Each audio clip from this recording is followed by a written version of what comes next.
ശബരിമലയിൽ മണ്ഡല മകരവിളക്ക് പൂജാ ദിവസങ്ങളിൽ തീർത്ഥാടകരുടെ എണ്ണം പരിമിതപ്പെടുത്തും. ഡിസംബർ 25-ന് 54,000, 26-ന് 60,000 ഭക്തർക്കും മാത്രം ദർശനം. മകരവിളക്ക് ദിവസങ്ങളിലും നിയന്ത്രണമുണ്ട്.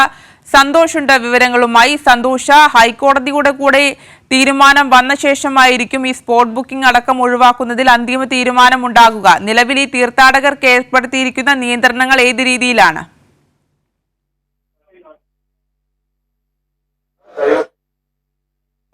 ആര്യ, തീർത്ഥാടകർക്ക് മറ്റ് നിയന്ത്രണങ്ങളൊന്നും തന്നെയില്ല. പക്ഷേ ഈ പൂജാ ദിവസങ്ങളിൽ, അതായത് മണ്ഡല പൂജയുടെയും മകരവിളക്ക് പൂജയുടെയും ഈ ദിവസങ്ങളിൽ, പ്രത്യേക ദിവസങ്ങളിൽ മാത്രമാണ് ഇപ്പോൾ തീർത്ഥാടകരുടെ എണ്ണം നിജപ്പെടുത്തിയിരിക്കുന്നത്.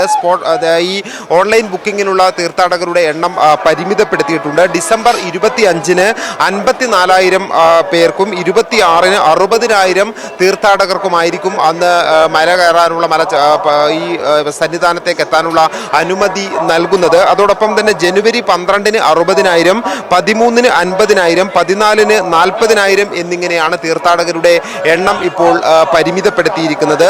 ഈ മണ്ഡല പൂജ, മകരവിളക്ക് പൂജ ദിവസങ്ങളിൽ സ്പോട്ട് ബുക്കിംഗ് ഒഴിവാക്കുന്നതിനെ കുറിച്ചുള്ള ആലോചനയുണ്ട്. അത് ഹൈക്കോടതിയുടെ അഭിപ്രായം കൂടി അറിഞ്ഞതിന് ശേഷം മാത്രമായിരിക്കും അക്കാര്യത്തിൽ അന്തിമ തീരുമാനം ഉണ്ടാവുക. മണ്ഡല മഹോത്സവത്തിന് സമാപനം കുറിച്ച് നടയടക്കാൻ 6 നാളാണ് അവശേഷിക്കുന്നത്. അതുകൊണ്ട് തന്നെ അഭൂതപൂർവമായിട്ടുള്ള ഈ സീസണിലെ ഏറ്റവും ഉയർന്ന തിരക്കാണ് ഇപ്പോൾ ശബരിമലയിൽ അനുഭവപ്പെട്ടുകൊണ്ടിരിക്കുന്നത്. പ്രതിദിനം എത്തുന്ന ഭക്തരുടെ എണ്ണത്തിൽ വലിയ വർധനയുണ്ടായിട്ടുണ്ട്. ഇന്നലെയാണ് ഈ സീസണിലെ ഏറ്റവും കൂടുതൽ തീർത്ഥാടകർ സന്നിധാനത്ത് എത്തിയ ദിവസം. 96,853 പേരാണ് ശബരിമലയിലെത്തിയത്. സ്പോട്ട് ബുക്കിങ്ങിലുള്ള എണ്ണവും വർദ്ധിച്ചിട്ടുണ്ട്. ഇന്നലെ 22,203 പേരാണ് സ്പോട്ട് ബുക്കിംഗ് വഴി സന്നിധാനത്ത് എത്തിച്ചേർന്നത്. ഇത്രയും അധികം തീർത്ഥാടകരുടെ തിരക്ക് അനുഭവപ്പെടുന്നുണ്ടെങ്കിൽ കൂടിയും ദർശനത്തിന് യാതൊരു തരത്തിലുള്ള പ്രശ്നങ്ങളും നേരിടുന്നില്ല. വളരെ സുഗമമായ രീതിയിൽ തന്നെ തീർത്ഥാടകർക്ക് ദർശനം നടത്തി മടങ്ങുന്നതിനാവശ്യമായിട്ടുള്ള സൗകര്യങ്ങൾ ദേവസ്വം ബോർഡും പോലീസും ഉൾപ്പെടെ ചേർന്ന് ഒരുക്കുന്നുണ്ട് എന്നുള്ളതാണ് ഏറ്റവും പ്രധാനപ്പെട്ട കാര്യം. ഒരു തരത്തിലുള്ള പരാതിക്കും ഇട നൽകാത്ത വിധമാണ് ഈ ഇത്തവണ ഈ പറയുന്ന ക്രമീകരണങ്ങൾ ഉണ്ടായിട്ടുള്ളത്. മികച്ച ഏകോപനം തന്നെ ദേവസ്വം ബോർഡും പോലീസും അതോടൊപ്പം തന്നെ വിവിധ സർക്കാർ സംവിധാനങ്ങളുടെയും മികച്ച ഏകോപനമാണ് ശബരിമലയിൽ ഈ തീർത്ഥാടന കാലത്ത് കാണുന്നത്. അതുകൊണ്ട് തന്നെ വളരെ സന്തോഷത്തോടു കൂടിയാണ് അയ്യപ്പ ദർശനം നടത്തി തീർത്ഥാടകർ ഇവിടെ നിന്ന് മടങ്ങുകയും ചെയ്യുന്നത്. ഏതാണ്ട് 1,00,000-നടുത്തേക്ക് തീർത്ഥാടകരുടെ എണ്ണം ഉയർന്നിട്ടുണ്ടെങ്കിൽ കൂടിയും അധിക സമയം ക്യൂവിൽ കാത്തു നിൽക്കേണ്ടി വരുന്ന സാഹചര്യം ഉണ്ടാകുന്നില്ല. വളരെ കൃത്യമായി തന്നെ ക്യൂ നിയന്ത്രിച്ചുകൊണ്ട് ഈ തീർത്ഥാടകർക്ക് 18-ാം പടി ചവിട്ടുന്നതിനുള്ള അവസരം പോലീസ് ഒരുക്കി നൽകുന്നുണ്ട് എന്നുള്ളത് തന്നെയാണ് ഏറ്റവും പ്രധാനപ്പെട്ട പ്രത്യേകത. മാത്രമല്ല, ഈ വെക്കേഷൻ കൂടി ആരംഭിച്ചതോടുകൂടി ഇനി പൂജാ ദിവസം, മണ്ഡല പൂജ വരെ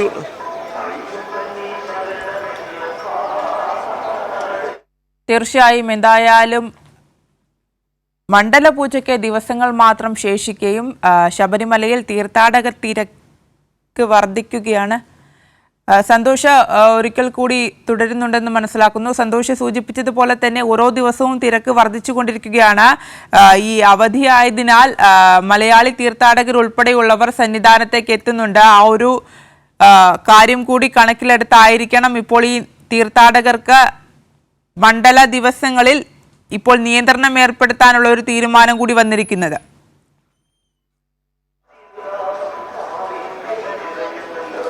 ഈ മണ്ഡല പൂജയോടുകൂടി 26-ാം തീയതി മണ്ഡല മഹോത്സവത്തിന് സമാപനം കുറിച്ചുകൊണ്ട് ശബരിമല നടയടയ്ക്കും. പിന്നീട് മകരവിളക്ക് ഉത്സവത്തിനായി 30-ാം തീയതിയാണ് നട തുറക്കുക. അതുകൊണ്ട് തന്നെ 26-ാം തീയതിക്ക് അകം എത്തിച്ചേരുന്നതിന് വേണ്ടിയാണ് തീർത്ഥാടകർ ഈ ദിവസങ്ങളിൽ കൂടുതലായി ശബരിമല സന്നിധാനത്തേക്ക് എത്തിച്ചേർന്നുകൊണ്ടിരിക്കുന്നത്. കുട്ടികൾക്ക് ഇപ്പോൾ വെക്കേഷനാണ്, സ്കൂൾ അവധിയാണ്. അതുകൊണ്ട് തന്നെ കൂടുതൽ ഈ കുട്ടികൾ ഉൾപ്പെടെയുള്ളവർ ശബരിമലയിലേക്ക് എത്തിക്കൊണ്ടിരിക്കുകയാണ്.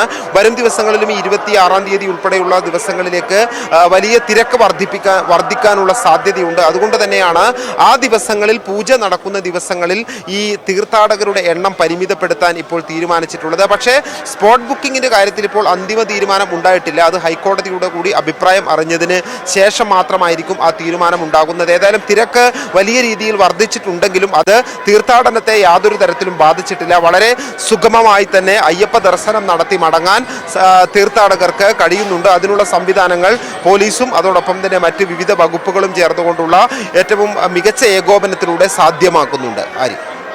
ശരി, എന്തായാലും ഭക്തർക്ക് സുഗമമായ ദർശനം സാധ്യമാക്കിക്കൊണ്ടാണ് സന്നിധാനത്തെ കാര്യങ്ങൾ മുന്നോട്ട് പോയിക്കൊണ്ടിരിക്കുന്നത്. എം സന്തോഷാണ് വിവരങ്ങൾ നൽകിയത്.